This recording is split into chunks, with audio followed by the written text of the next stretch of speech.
see how that sounds. Yeah, that sounds good. Hey, hey, how you doing? I hope you're doing very, very well. You deserve to feel nice and relaxed.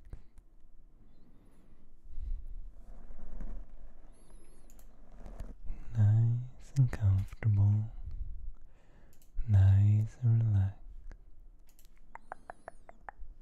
Nice and relaxed.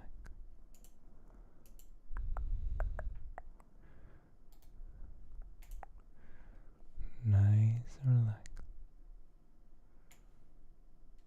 I realized I don't have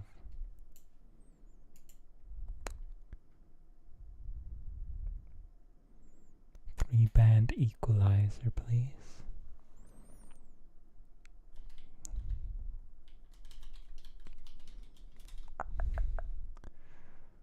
Let's listen to myself. 1, 2, 3.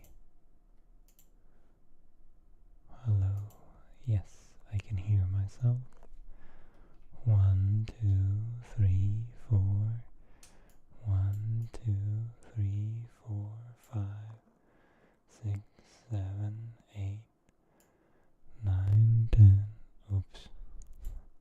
1, 2, 3, 4, 5, 6, 7, 8, 9, 10, 11, 12, 13, 14, 15, 16, 17. I think will do it. 1, 2, 3, 4, 5, 6.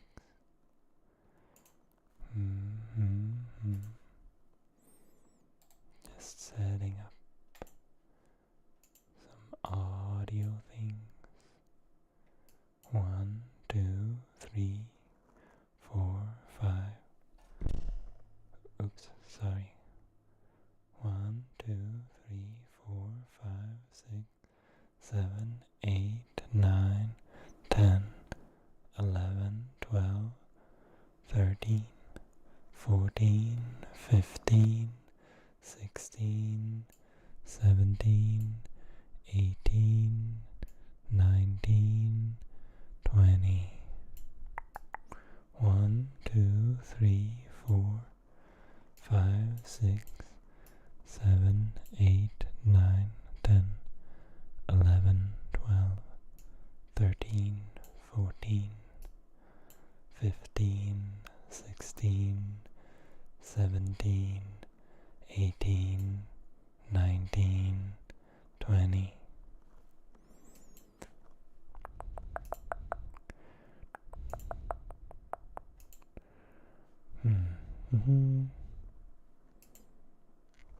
That's good, that's good. 1, 2, 3, 4, 5, 6, 7, 8, 9, 10, 11, 12, 13, 14.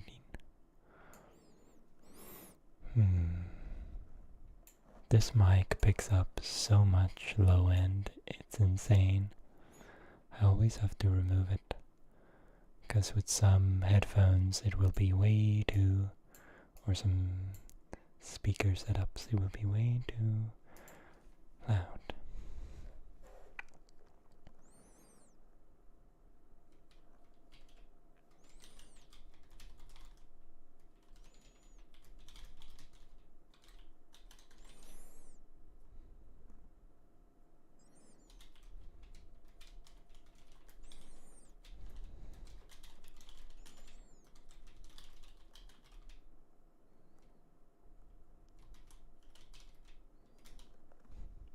One, two, three, four.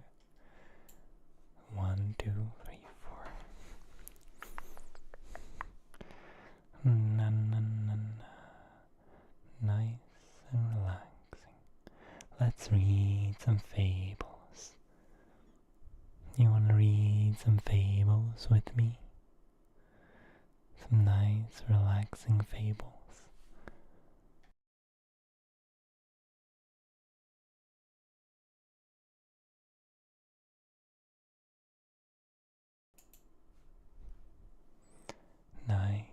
relaxing.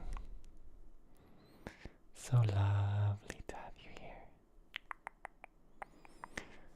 I'm gonna have a little bit of dramatic lighting today. I don't know why I felt like it.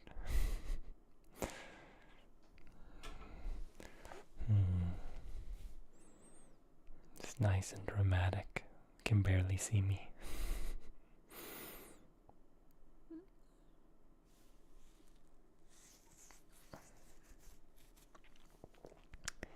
The dogs and the fox.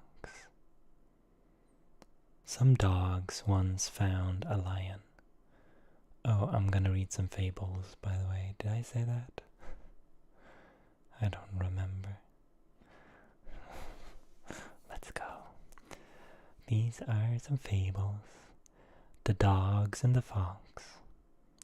Some dogs once found a lion's skin and were worrying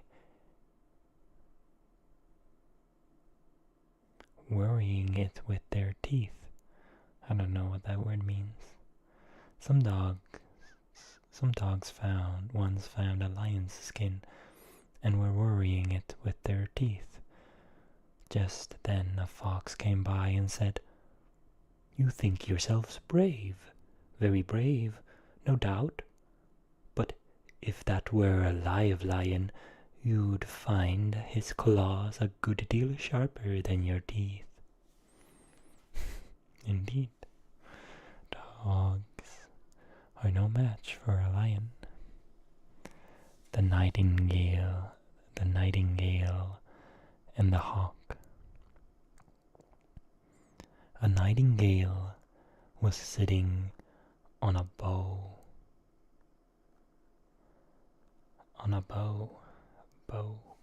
Bow?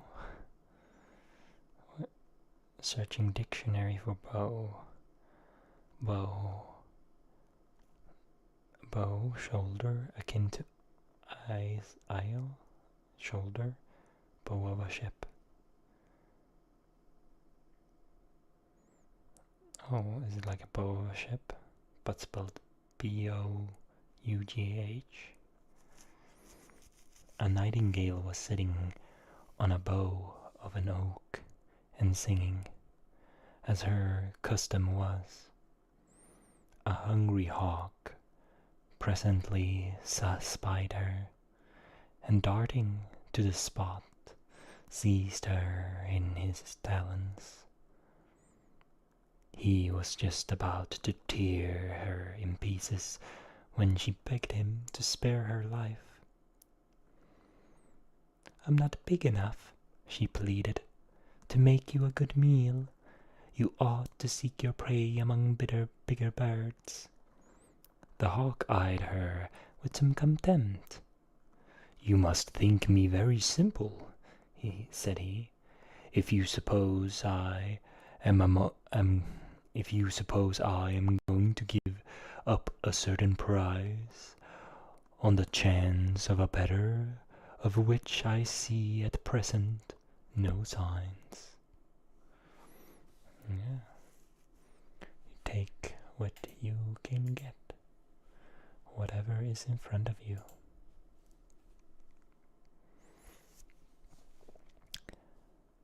The rose and the amaranth. A rose and an amaranth blossomed side by side in a garden, and the amaranth said to her neighbor, "How I envy your beauty and your sweet scent. No wonder you are such a universal favorite." But the rose replied, with a shade of sadness in her voice, "Ah, my dear friend, I bloom but for a time. My petals soon wither and fall, and I die.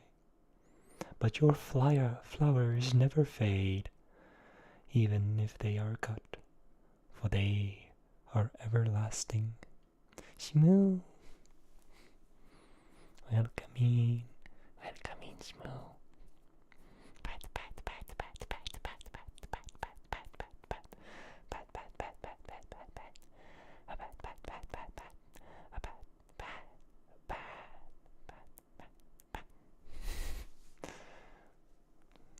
Mm-hmm. You have full control over me today, or you have full access to my ASMR-ness. Hi. If you wanna, if you in particular, Nibbles had too many paths. No, not enough paths. If you wanna, something in particular, you can tell me what to do.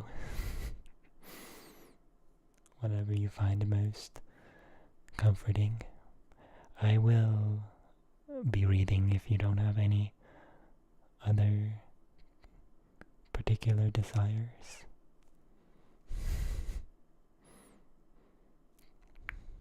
Pat, pat, pat, pat, pat, pat.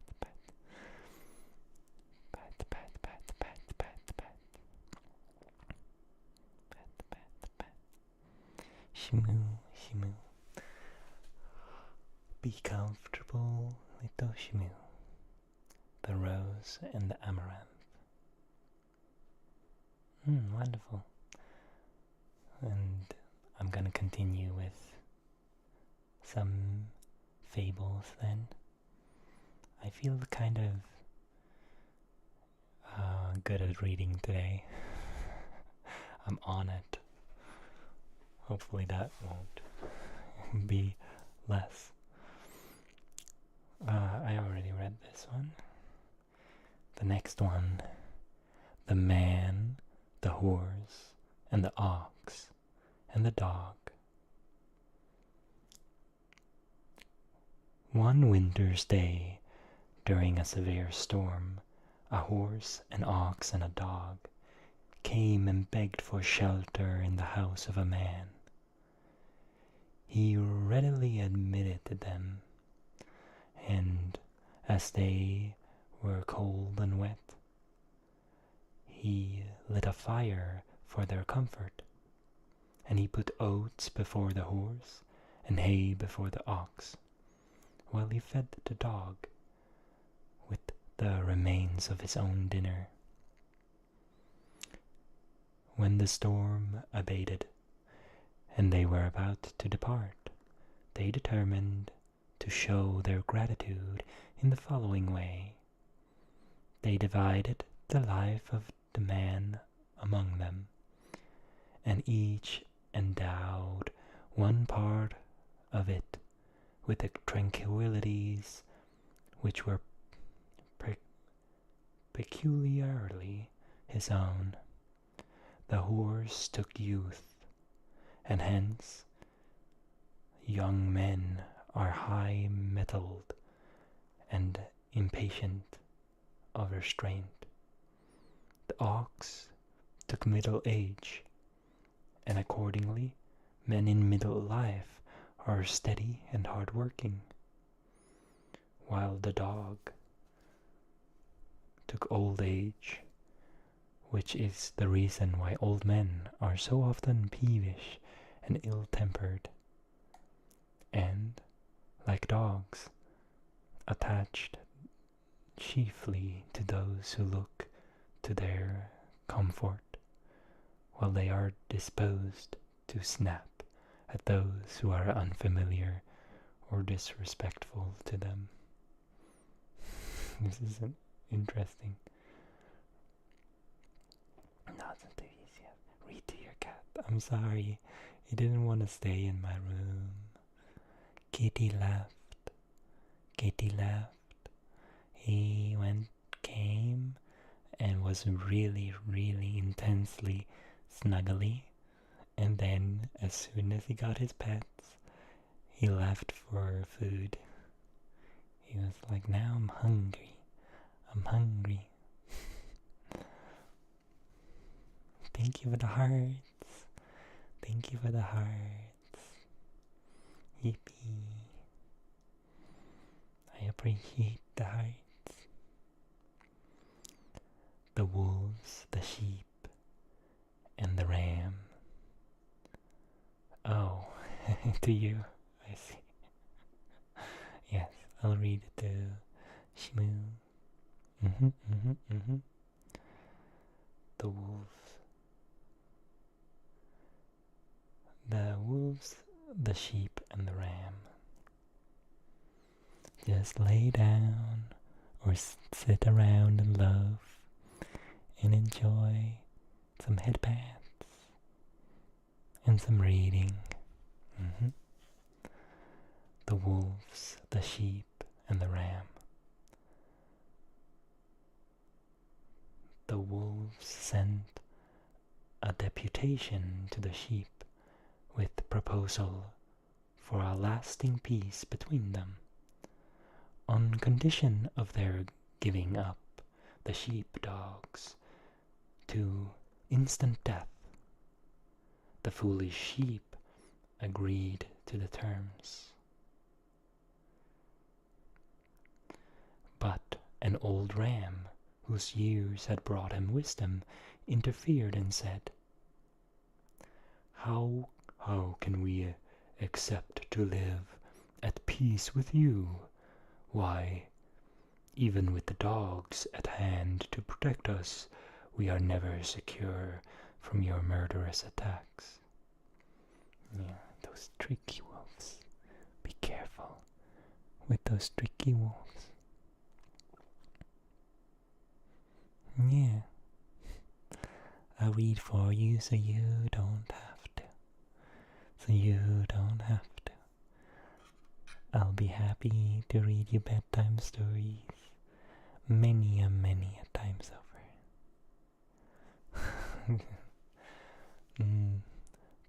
The foxes are quite tricky in these fables as well. Be careful. They might trick you. They might trick you. The swan. The swan is said to sing but once in its life, when it knows that it is about to die. A certain man who had heard of the song of the swan one day saw one of these birds for sale in the market, and bought it and took it home with him. A few days later he had some friends to dinner and produced the swan and bade it sing for their entertainment.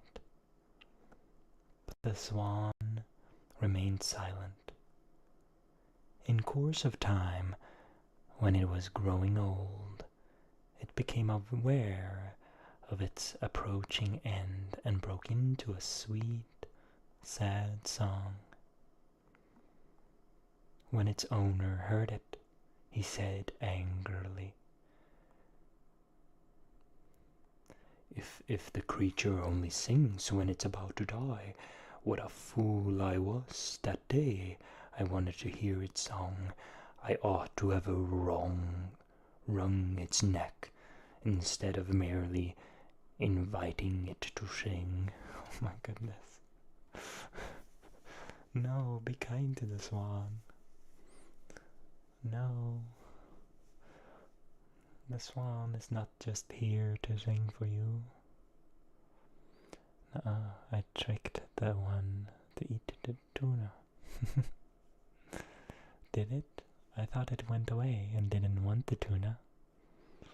It tricked you to give it some better food than the other day. Sorry, my alarm.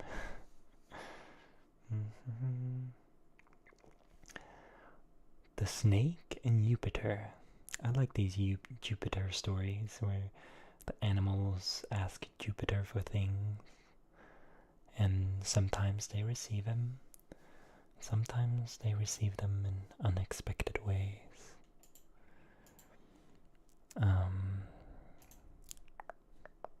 Let's see. The snake and Jupiter.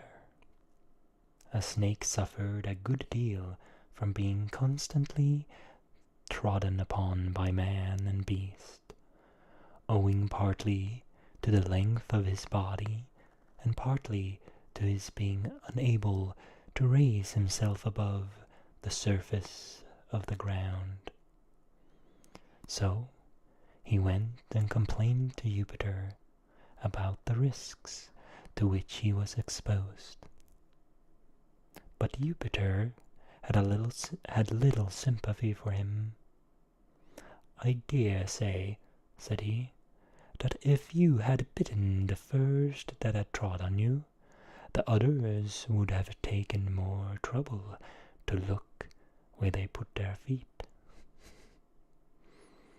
And so that's how the snake learned how to bait to keep the little humans away. Wait, woobly, woobly, what is it? Shmoo, shmoo, what is it? What is it? How's that name spelled? Jupiter? Like the planet. Jypiter. Jupiter. Like the planet and the god.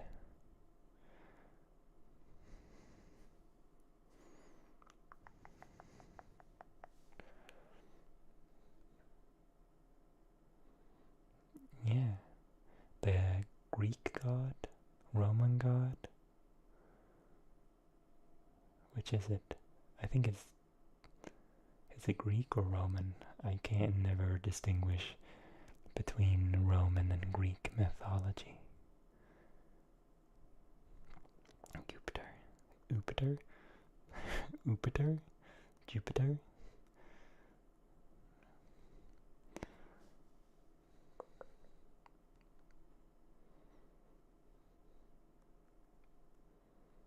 Greek.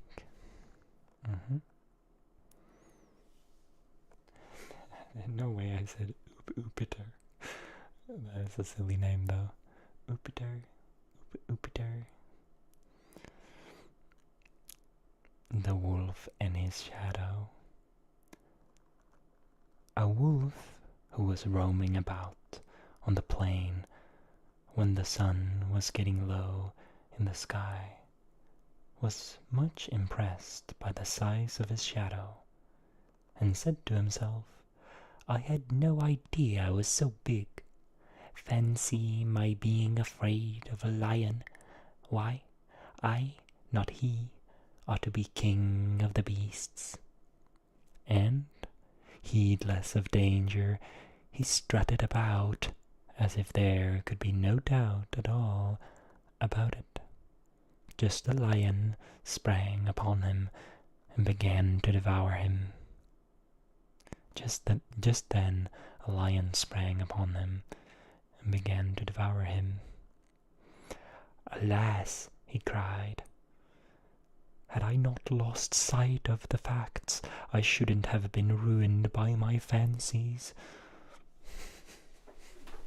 Yeah. Silly wolf. Silly wolf, don't be distracted by your shadow. Oh, by the way, I just poured some oil all over my mic arm before the stream because I sort of put it off. And now it's pretty much silent. Yippee. I fixed it. Sort of. The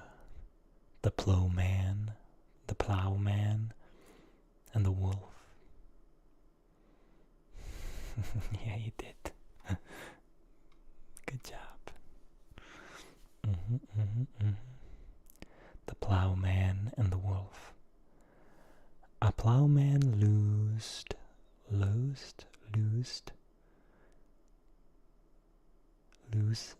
isn't it? Is the modern term for loosed, loosened? A plowman loosed his oxen from the plow and led them away to the water to drink. While he was absent, and half-starved wolf appeared on the scene and went up to the plow and began chewing the leather straps attached to the yoke. As he gnawed away desperately in the hope of satisfying his craving for food, he somehow got entangled in the harness and, taking fright, struggled to get free, tugging at the traces as if he would drag the plow along with him. Just then the ploughman came back, and seeing what had happened, he cried, "Ah, you old rascal, I wish you would give up thieving for good and take to honest work instead."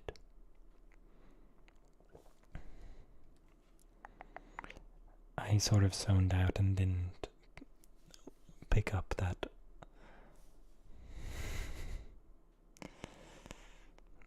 story. Oh, maybe I should read it silently off. It's on the scene. Plow began chewing leather.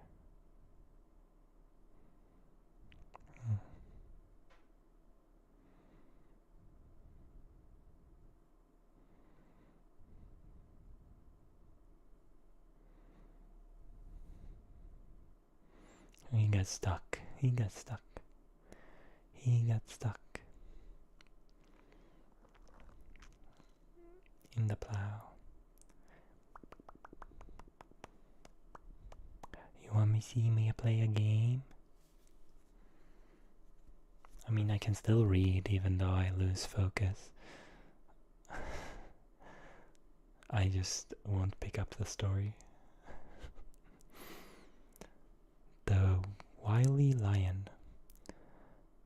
A lion watched a fat bull feeding in a meadow, and his mouth watered when he thought of the royal feast he would make.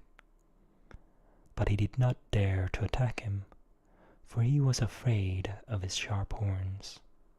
Hunger, however, presently compelled him to do something, and as the use of force did not promise success, he determined to resort to artificer,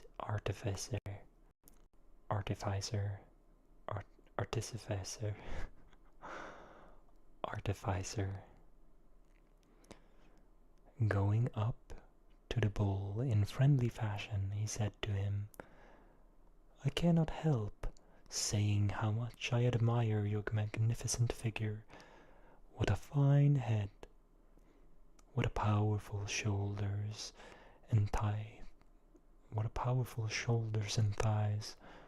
But my dear friend, what in the world makes you wear those ugly horns? You must find them as awkward as they are unsightly. Believe me, you would do much better without them." But the bull was foolish enough to be persuaded by this flattery to have his horns cut off, and, having now lost his only means of defense, fell an easy prey to the lion. Wow, lions can be tricksy too. Poor lion. Yeah, don't fall for that false flattery. Yeah, that's the whole thing of being a bull. That's the most iconic part. How dare that freakish lion say those things? Ooh, we have a cat story. Now he's a heifer. I don't even know what a heifer is. The parrot and the cat. A man once bought a parrot and gave it the run of his house. It revelled in his liberty and presently flew up on to the mantelpiece and screamed away to his heart's content. The noise disturbed the cat, who was asleep on the hearthrug.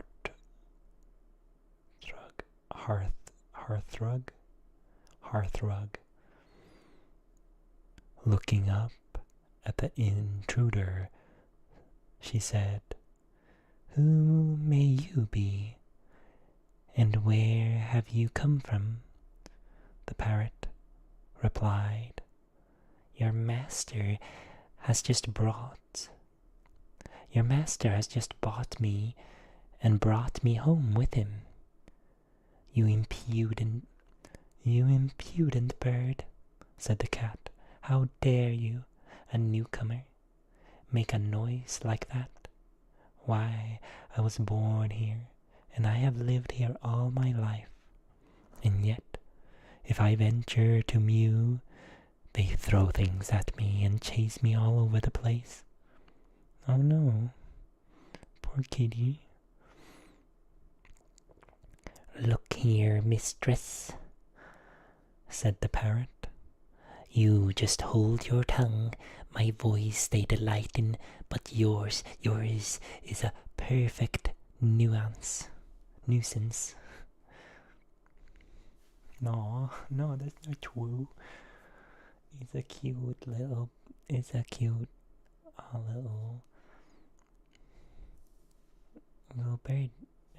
little kitty.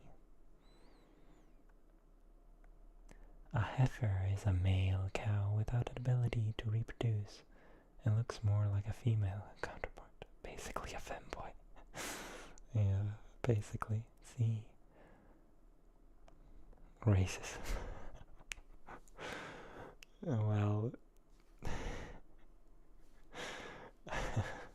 I suppose those humans, darn those humans, how dare they? But the cats are cute. What? Don't be mean to birds. No, you can't be racist to birds just because one bird is racist to the cat. That's not nice. The birds are cute too. Don't you remember the cute birds we saw earlier today? You can meow. I won't throw things at you. I will give you pats when you meow. And don't eat it. Don't eat the bird. No. Of course. I said that right as I saw the message come up. Oh my goodness. I knew it. I knew you were gonna eat him. No, birds are friends. Birds are friends.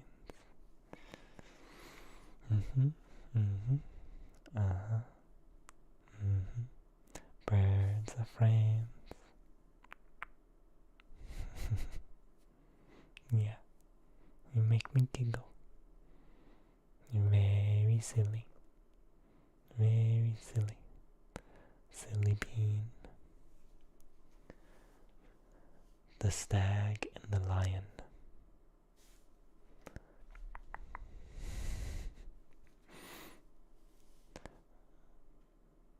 That's what matters, yeah. The stag and the lion.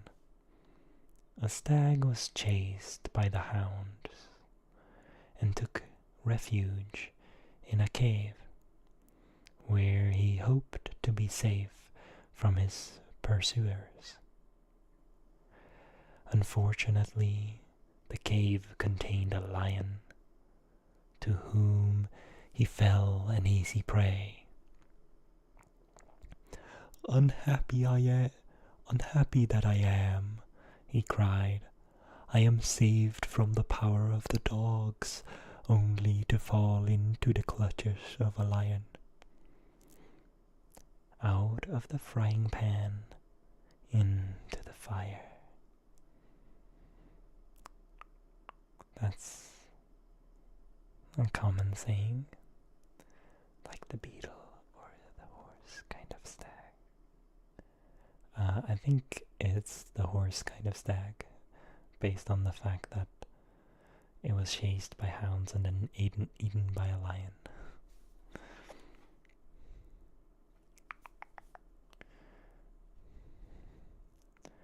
The imposter.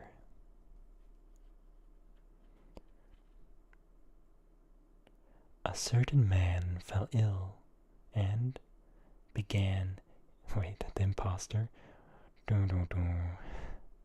That's very sus. Can't remember how the sound goes. Bueno. Wow. A certain man fell ill, and being in a very bad way, he made a vow. What vow?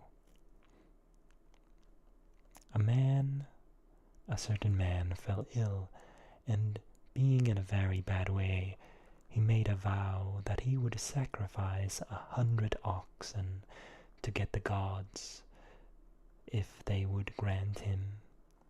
To the gods. He made a vow that he would sacrifice 100 oxen to the gods, if they would grant him a return to health. Wishing to see how he would keep his vow, they caused him to recover in a short time.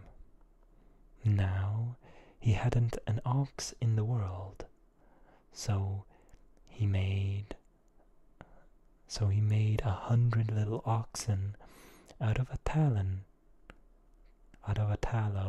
and offered them up on an altar, at the same time saying, Ye gods, I call you to witness that I have discharged my vow.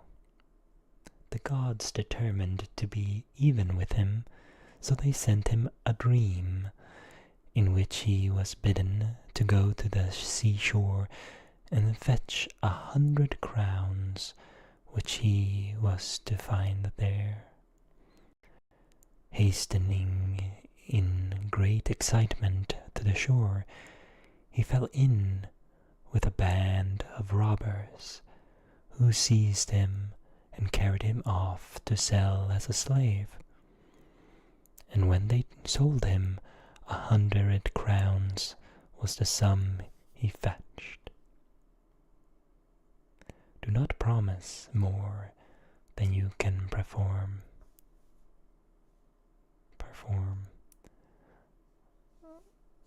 Okay, so the gods were like accepting the offer. Like, yeah, sure, we take these 100 oxen that you crafted, but we're gonna make you be sold for 100 crowns in a dream. That makes no sense. I guess he was an imposter because he didn't give them what they wanted. The dogs and the hides. Once upon a time, dream slavery, yeah. I mean, I would be fine with going back to health and then be sold off in a dream. I assume he wakes up again, right?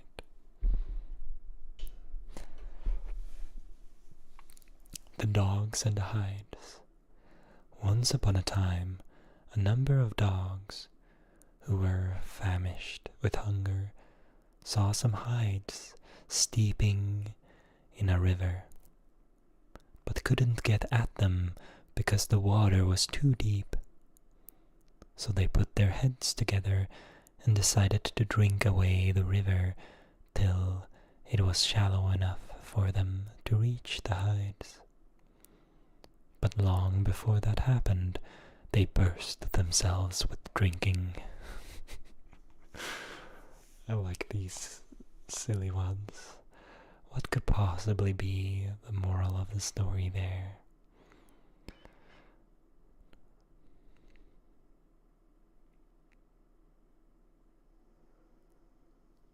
Some heights.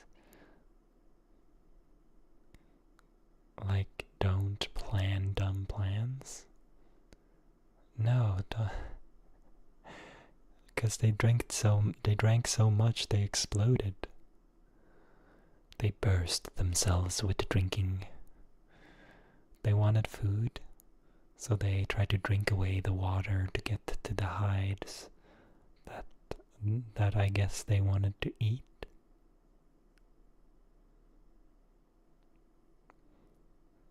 Hides aren't really good food. Drink, exactly.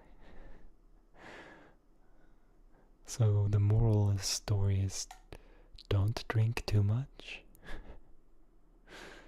Don't fill yourself up with water before the food. Fruit leather at that point. Fruit leather. I don't even know what that means. Fruit leather. Fruit leather. Leather.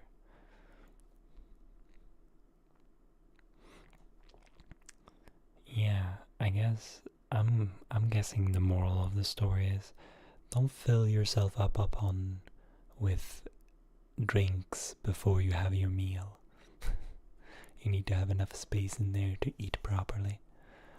I think that's the moral of the story. Or don't make dumb plans. Think ahead. A lot of these fables are just like, think ahead. The Lion, the Fox, and the Ass. A lion, a fox, and an ass went out hunting together. They had soon taken a large booty, which the lion requested the ass to divide between them.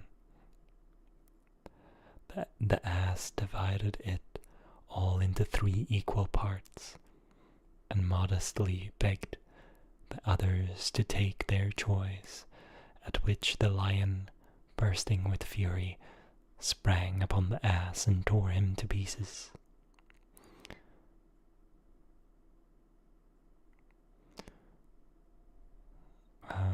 Then, glaring at the fox, he bade him make a fresh division. The fox gathered almost a hole in one great heap for the lion's share, leaving only the smallest possible morsel for himself. My dear friend,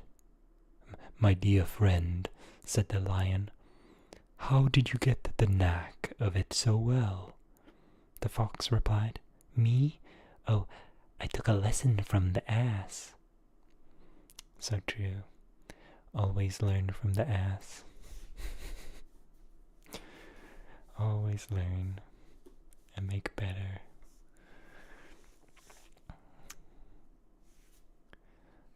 And yeah, also don't try to make a fair don't try to make a fair division with the big man, whoever's in charge.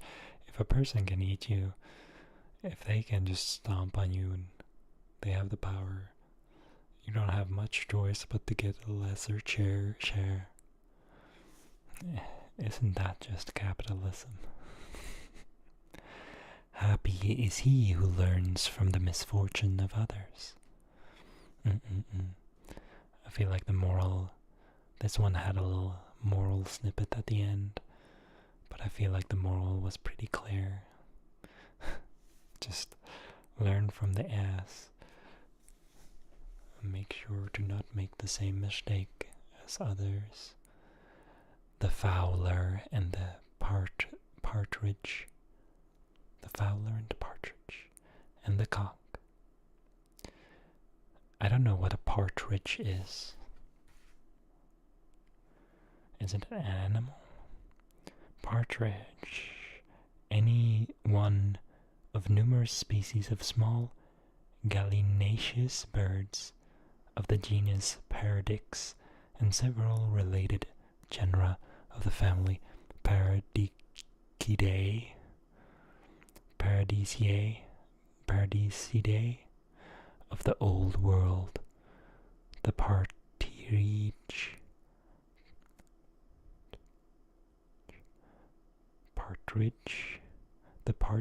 is noted as a game bird. A game bird. Wow, I'm a little bit more informed about it. Thank you, Shmoo. Very helpful. Very helpful. The fowler, the partridge, and the cock. I guess they're all birds. Makes sense. I don't know exactly what kind of bird a fowler is. Oh, it's not. It's someone who kills for food. Oh, it is all birds, right?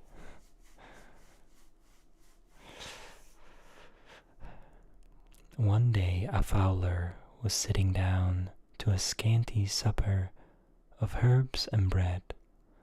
A friend dropped in unexpectedly. The leader was empty, so he went out and caught a tame partridge, which he kept as a decoy, and was about to wring her neck when she cried, "Surely you won't kill me? Why, what will you do without me next time you go fowling? How will you get the birds to come to your nets?" He let her go at this, and went to his hen house, where he had a plump young cock. When the cock saw what he was after, he too pleaded for his life, and said, "If you kill me, how will you know the time of night? And who will wake you up in the morning, when it is time to get to work?" The fowler, however, replied, "You are useful for telling time, I know, but for all that I can't send my friend supperless to bed." And therewith he caught him and wrung his neck. A bird hunter. Yeah, bird hunter.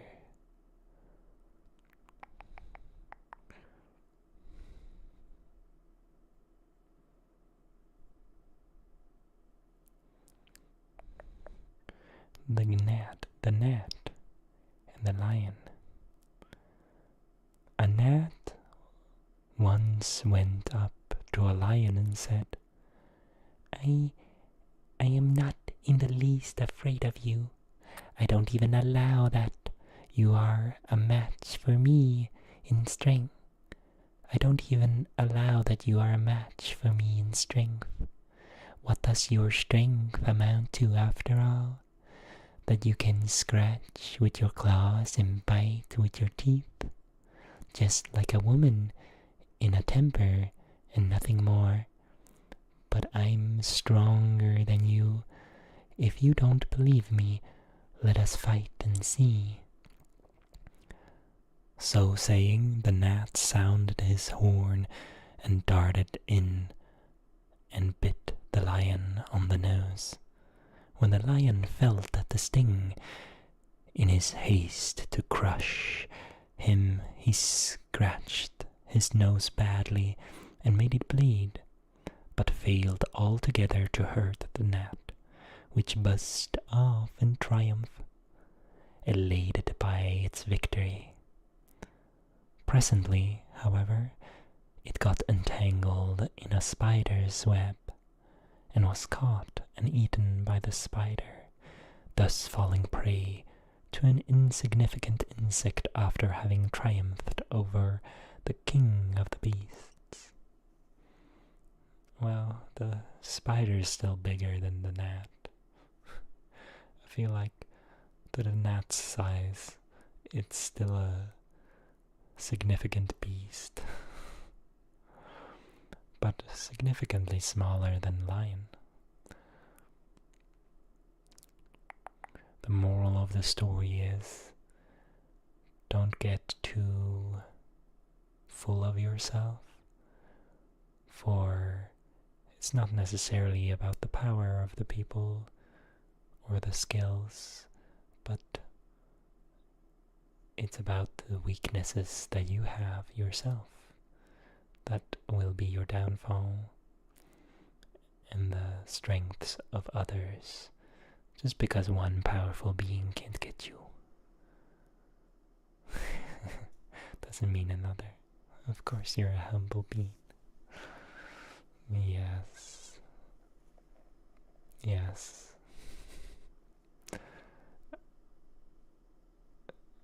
Surely.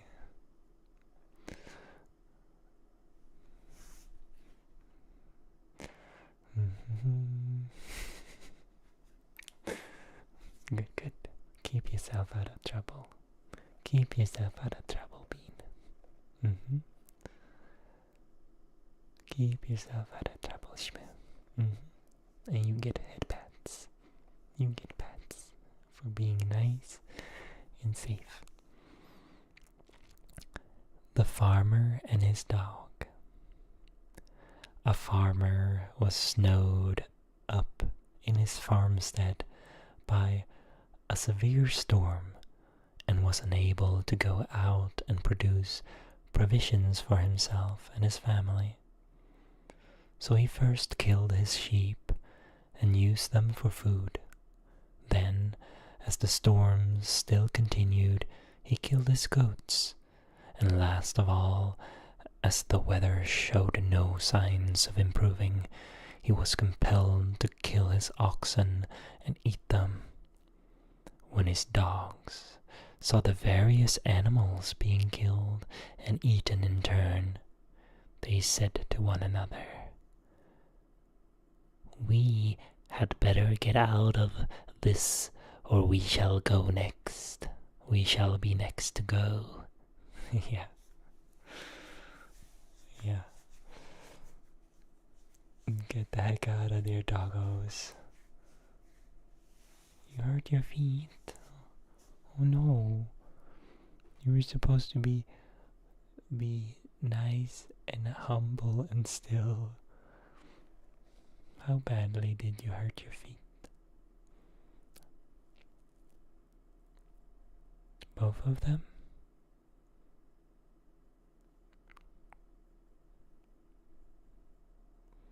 Oh no. You got scrapes.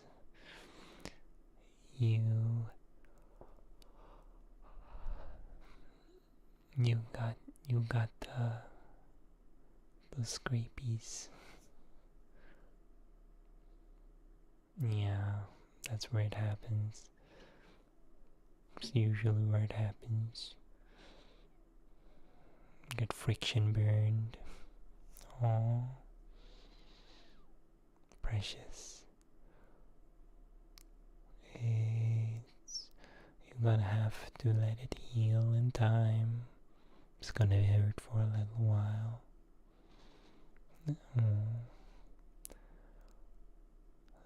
There. Put some band-aids on them if you have some.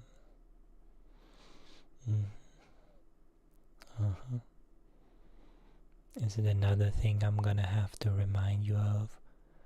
To put socks on. Pat.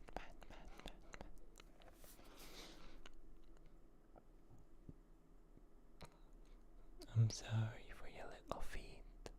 First aid time, yes. Have some first aid.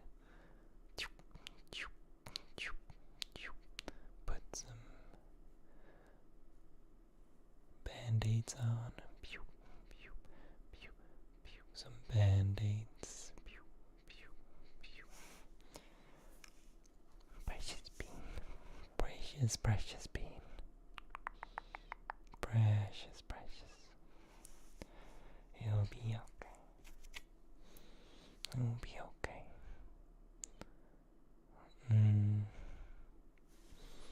That's unfortunate. But it's better than to get scrapes.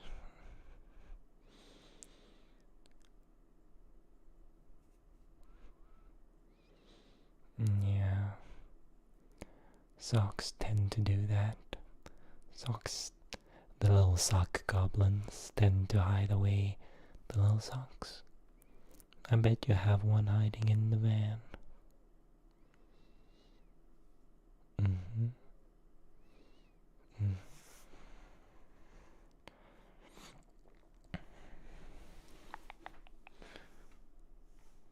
Yeah.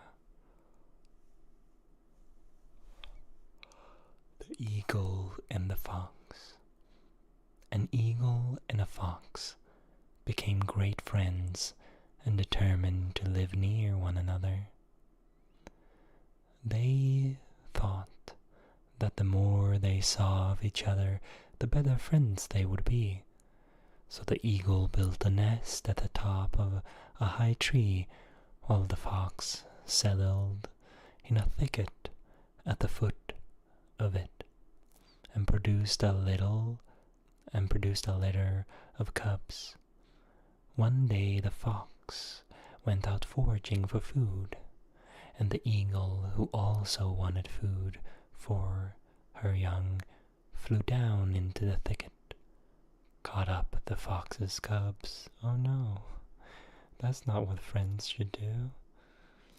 And carried them up into the tree for a meal for herself and her family. When the fox came back and found out what had happened, she was not so much sorry for the loss of her cubs as furious because she couldn't get at the eagle and pay her out for her treachery. So she sat down not far off and cursed her. What is the fox's clever plan gonna be? But it wasn't long before she had her revenge. Some villagers happened to be sacrificing a goat on a neighboring altar, and the eagle flew down and carried off a piece of burning flesh to her nest. There was a strong wind blowing, and the nest caught fire, with the result that her fledglings fell half-roasted to the ground. Then the fox ran to the spot and devoured them in full sight of the eagle. Oh my goodness. Yeah, don't betray your friends. They're gonna hold a grudge. Is that the moral of the story? False faith may escape human punishment, but cannot escape the divine. Oh, no, it's about that you will be divinely punished. That's the moral. Bad fox. Bad eagle. The eagle ate the fox's pups first. Loaves a playing band and ankles. Yeah. Loaf around while you heal up.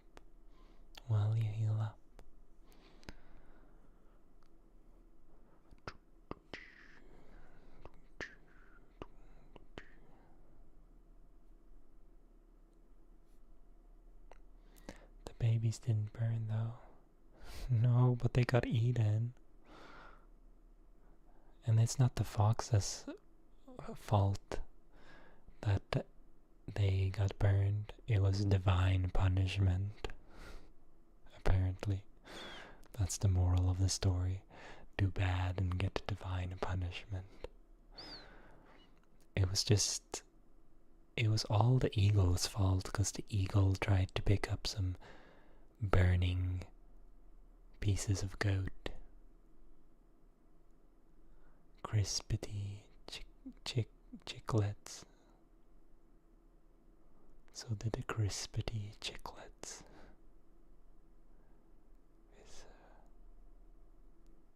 So did the chiclets didn't deserve that. No. No, but that's not on the fox. I think it's all the eagle mother's fault. If anything, the fox just enjoyed the roasted dinner it got.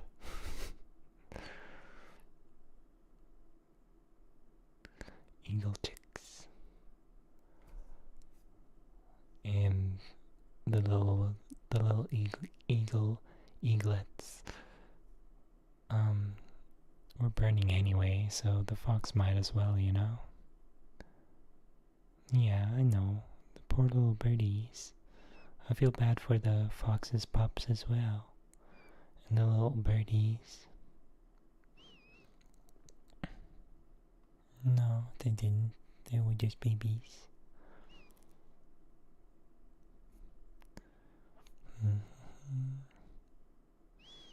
I've read 88% of this book.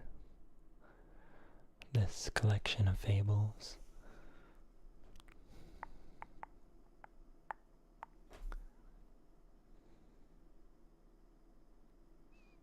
Oh, precious.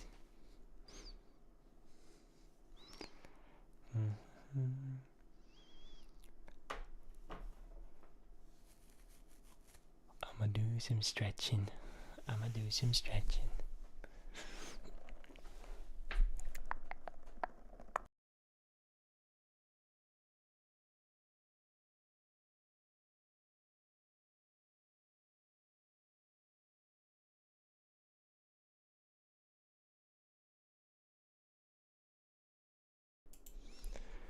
Stretchy time.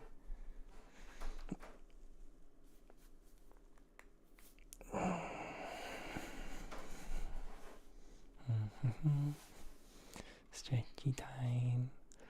I hope the feet are getting the love and care that they deserve as well. The little ankles.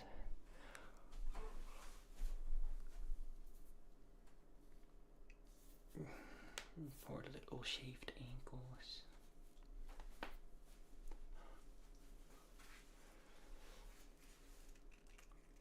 I have some shaving blades in my pocket. I keep forgetting to put them in the right place. Muscles. The pups. And the pups.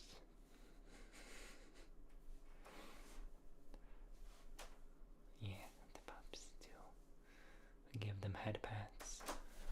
The audio current bitrate is 0. We recommend you use audio stream bitrate of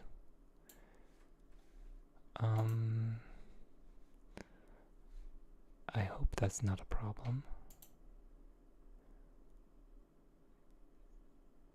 The audio sounds fine. I'm sure it's not a problem. The stream had a little suggestion thing. Yeah, it's not the best fable. I was gonna read another fable, but I don't think the other fable is gonna be any better because it's called The Butcher and His Customers. Let's read Hercules and Minerva. Hercules was once traveling along a narrow road when he saw lying on the ground in front of him what appeared to be an apple. And as he passed, he stamped upon it with his heel. To his astonishment, instead of being crushed, it doubled in size, and his attacking and his attacking it again and smiting it with his club, it swelled up to an enormous size and blocked up the whole road. Using this, he dropped his club and stood looking at it in amazement. Just then Minerva appeared and said to him, "Leave it alone, my friend. That which you see before you is the apple of discord." Discord. I use that all the time. There's no apples there, though. If you do not meddle with it, it remains small as if it was at first. But if you resort to violence, it swells into the thing you see. That's so true. Don't be violent on Discord. It will swell up. Just general advice. I feel like that's the sort of moral of the story is if you are violent and stuff, you will get violence and stuff back. Many innocent baby, yeah, it sounds great on my end. Oh, that's good. I'm not a violent person by nature. You're a violent person by design, I see. Just kidding. Just kidding. Just kidding. Just kidding. You're a sweet, sweet, cozy little bean. Sweet, sweet, cozy little bean. Very kind. You're very kind. Very kind and lovely. Very kind and lovely. Rolls around. You roll around on your back. You want belly rubs? That's what my cat wants when he rolls around on the belly. Either he wants belly rubs or he wants to attack the heck out of me. And since you're peaceful, I will give you pats.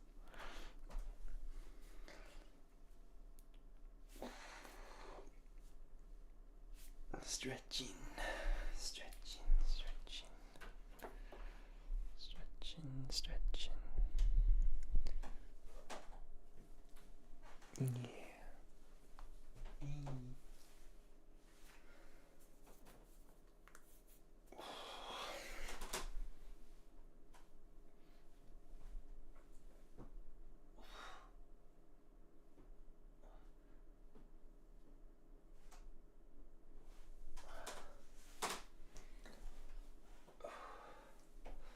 It's funny, when I shave my head, when I just have shaved my head, it's kind of worse for my hats, because there's no little pokey things keeping it in place.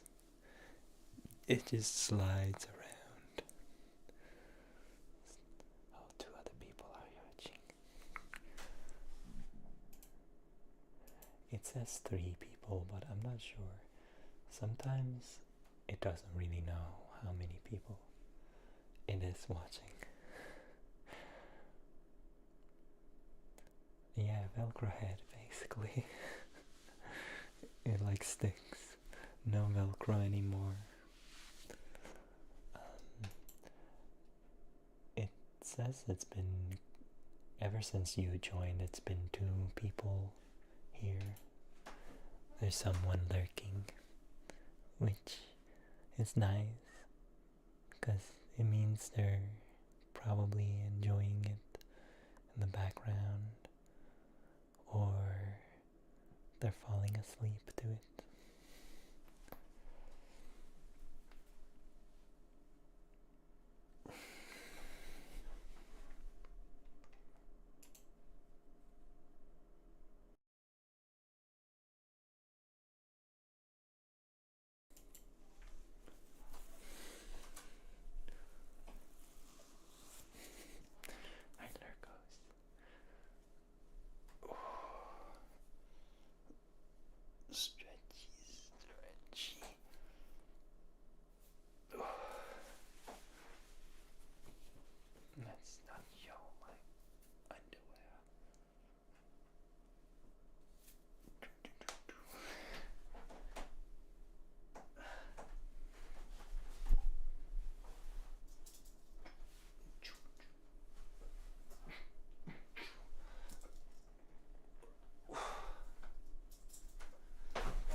I'm gonna drink some water too. Water.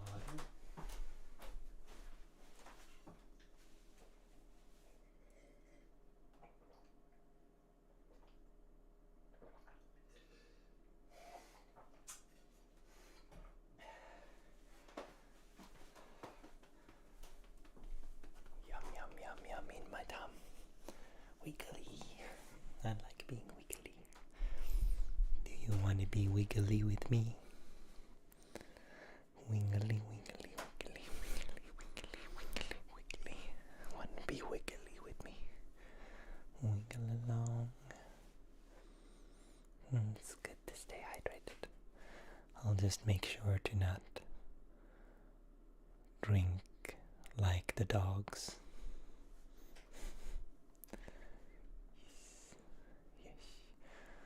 Yes. I like how it doesn't like your yes. It translates it to yes. They really need to allow us to turn that off. They really need to.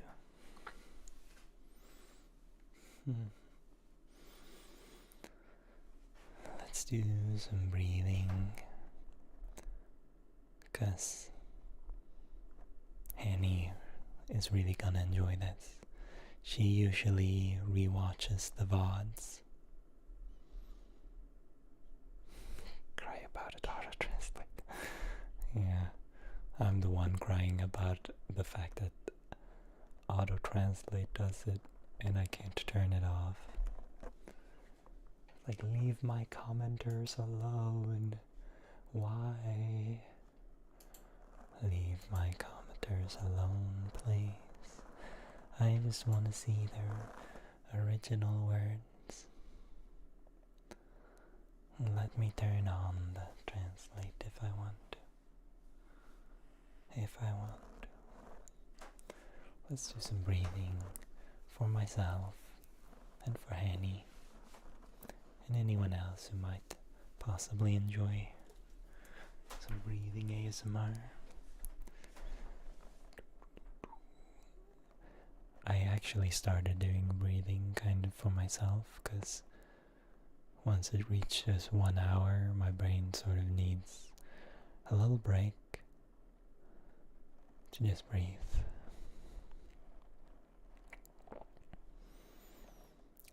But let's listen to myself so I can put on the proper volume for deep, deep breaths.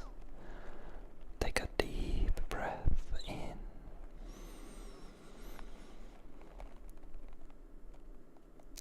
and out.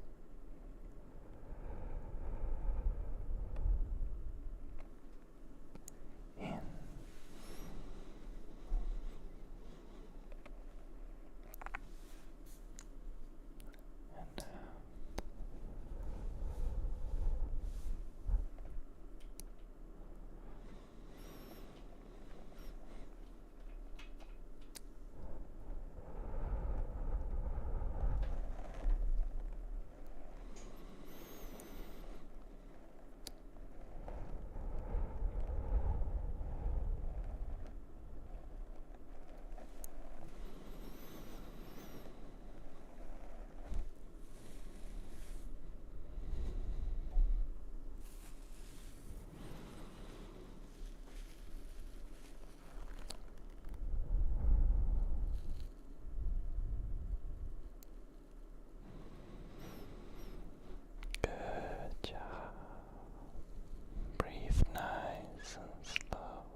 nice to take a break for me, because I get to notice my body and how I feel.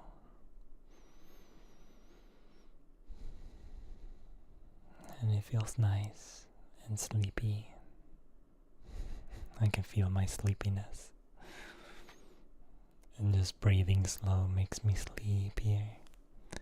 And hopefully you too. You've done so well. You've done so very well. It's good practice. Yeah.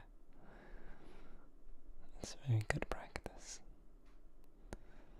And you've done so well. Good job breathing. And good job getting through today. Good. I deserve wonderful sleep. Well, thank you. Thank you very much, sweet Shmoo. I hope that you will have a nice sleep tonight. And anyone else who might be lurking. And Hanny for whenever she watches this. And you deserve nice, wonderful sleep too.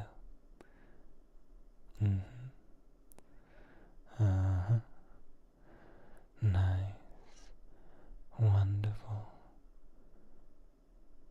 cozy sleep for you.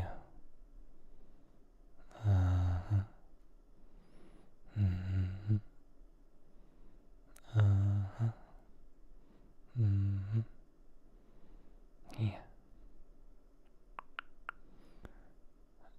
A wonderful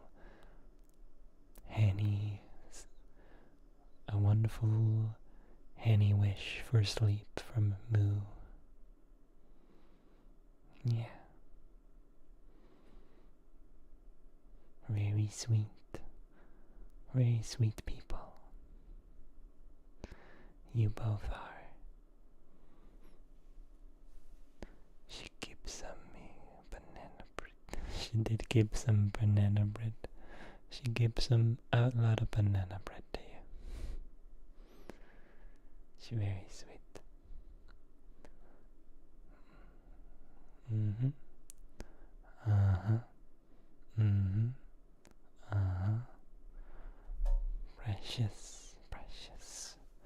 Precious little beans deserve nice sleep.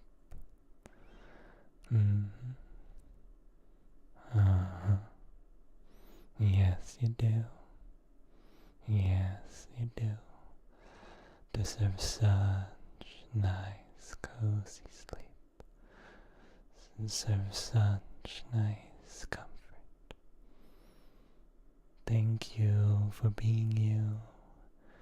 Thank you for bringing your smiles, your giggles, and your funny, silliness to me.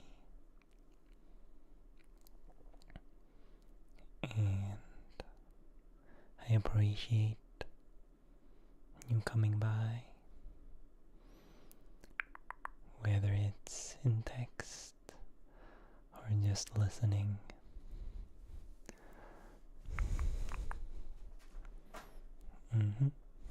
Thank you.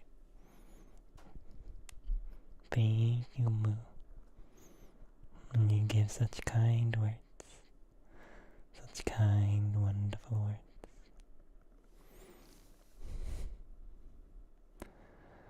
I think I'll end stream here for now. Good night, everyone. And remember, you deserve nice, comfy